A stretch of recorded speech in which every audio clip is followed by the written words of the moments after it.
Hello and welcome to the channel. Today we have an exciting tip for all aviation enthusiasts and frequent users of Flightradar24. We will show you how to change the barometric altitude units in the app, which can make tracking flights even easier. First, open the Flightradar24 app on your phone.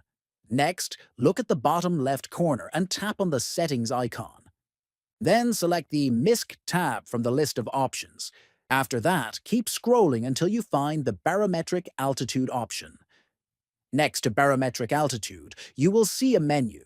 Tap on it to open the selection. Finally, choose either feet or meters, depending on your preference. Once selected, your barometric altitude will now display in the unit you chose across the app. Changing this setting can improve your flight tracking experience and help you understand aircraft altitudes in your preferred measurement system. If you found this video helpful, please like, share, and subscribe to the channel.